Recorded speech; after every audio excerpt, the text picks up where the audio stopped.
Hey everybody, welcome to another 1 Minute Wednesday. Today we're going to be talking about something that I've been feeling this past month, November. And it's really frustrating because I've been following the same routine week after week. Mondays the same Mondays the previous weeks. Tuesdays the same Tuesdays as the previous weeks. And it felt rather monotonous. I was doing the same routines. I had school, I had to do homework, study for tests, and do clubs and try to stay healthy by working out. It was the same routine over and over again. And so naturally, I got detached. I wasn't really in my own mind thinking, and it was hard to actually do things because I lost motivation. I was doing the same things. I was just on autopilot, going through the weeks, going through the same cycle, and it was boring, to say the least. So how do we counteract that? That's what this video is about. Today we have 3 things that you can do and I can do, myself included, to make your life more interesting. Let's go. Right, so number 1, we got an out-of-body experience. So this one is living your life as a movie. So if you're watching a movie, you want the pacing to go really well, right? And you want to watch action after action, and maybe some downtime, maybe some filler, and then more action, right? We want action, we want clashing, we want the plot to thicken and up to the climax, right? And then it resolves. But if we live our lives as a movie, as we are now, or as I am now, I don't do a lot of interesting things like movie has. I just go to class, do assignments. It's not very interesting. But if we're living like a movie, we want action to happen. So let's take, for example, I got to my calc lecture early. I'm sitting down, and I sit down, and someone else comes and sits down next to me. What am I going to do? I have a few options, right? I can go stare at the wall. I can look at my phone, pull out my phone. I can take my notes out, review my notes, or I can go talk to the person who sat next to me. Maybe I'll go, hey, how's it going? What's your major? That's a really standard question here in college. So those are the options. What option am I gonna take? Well, if I keep doing what I have been doing, I would either stare at the wall or pull out my phone or review my notes. I wouldn't look in any direction of the person and just stare down or up or wherever I want to look, but not in the direction of anybody. I don't want to make any eye contact, because I don't want to speak. And I don't want any interaction. But if there was a movie, that would be so boring. People would detach, they would stop watching, they'd click away to another show or movie or watch other YouTube videos, other people's content, and that would suck. A movie director wouldn't want this kind of movie. So if you're living your life like a movie, you'd go talk to this person and be like, hey, what's your major? Or, hey, how are you feeling about this test coming up?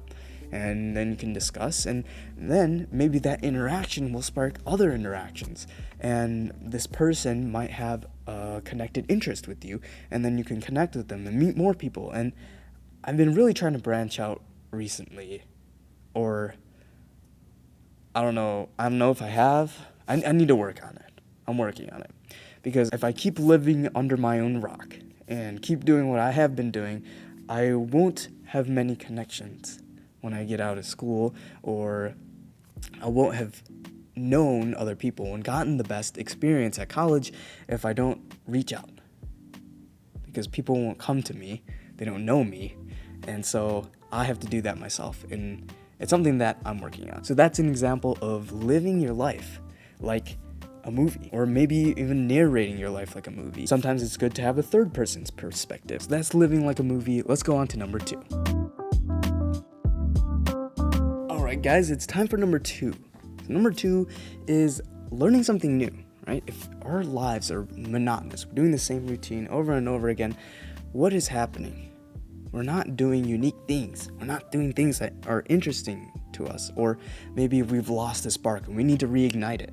And so learning new things can help that, because it can boost our confidence. So let's say we have a chart like this, and this is our y-axis, this is our x-axis, and time is going like this, right? This is the time.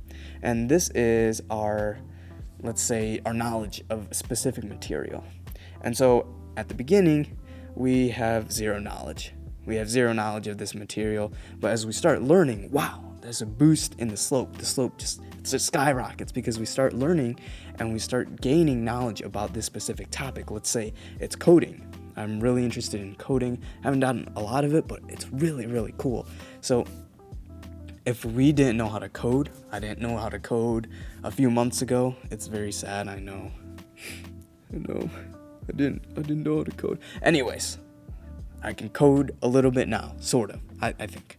And so if we're going along this path and we didn't know anything before, and now our slope is skyrocketing. Wow, that's a boost in confidence. We're learning all these things, and there's so many things to learn, but we're doing it. We're actually doing it, and we motivated ourselves to take the first step. We're really gaining a lot of knowledge about the topic, and wow, it is so interesting. Our spark is reignited by learning something new. And through learning something new, then we can interact with other people who have the same interest. And the domino effect takes on from there, because then you can meet new people, new people have other connections, and you can create a group who like the same things as you, and then you have this new motivation. You can apply it to the things that you were doing before. You have been uplifted. For me, I learned about NFTs. I had my podcast in, I was listening to the Tim Ferriss show, and they were talking about NFTs. It was some episode with nivlA and Chris. I'll add their names here. And that was a really, really cool and interesting, mind-boggling adjectives really escape me sometimes, but it was really cool. It was awesome. Amazing. NFTs, blockchain, and these things, these non-fungible tokens, I started talking to my friends about it and to be saying, wow, this is the new technology of the century. So that really sparked my interest in something new, and my mood and spirits really uplifted from that. And so I started to feel much better and more motivated to do the routines that I had set up. And I wasn't going on autopilot anymore. I was in control. I knew what I wanted. I wanted to learn more and also keep going with my academics the way I was. But now it was like a new perspective. I had a paradigm shift. I was ready to go, locked in. And this new sense of purpose to learn more and maybe connect with other people who have the same interests as I do has really been motivating me. And that's been driving me to keep going with what I've been doing. So that is topic number 2. Time for number 3. Alright, so this one is a little more laid back. If you're tired of the same boring routine, you can take a step back. You can take a step back and take a break. You don't want to take too many, because, you won't get stuff done. Or you don't want to take too little, because then you're just working. You're like a workaholic. Taking a break can be really, really helpful, because then you can be introspective. You can look back in the past, see what you disliked, right? I didn't like that. I just didn't really step out of my comfort zone. I just did the same things over and over again. And then I can go and change that the next month. This month, I'm going to change that. Something that I really understand now, but I didn't get in the past, is knowledge is potential power. We all hear knowledge is power, right?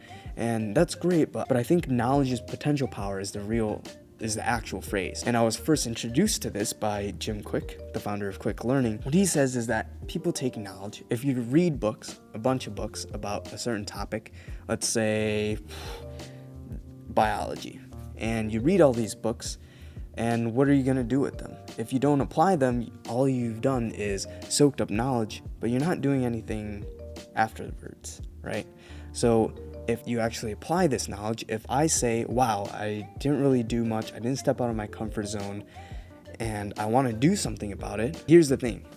There's potential power, right? If I take that unease of the previous month and say, wow, I need to change, I need to do it now, I'm going to go out and try to make connections, trying to learn something new and gain more friends along the way, then I'm actually going out and doing it. I'm taking initiative with what I want. That's the power of the potential power. So if you take a step back, take a little break, and be a bit introspective.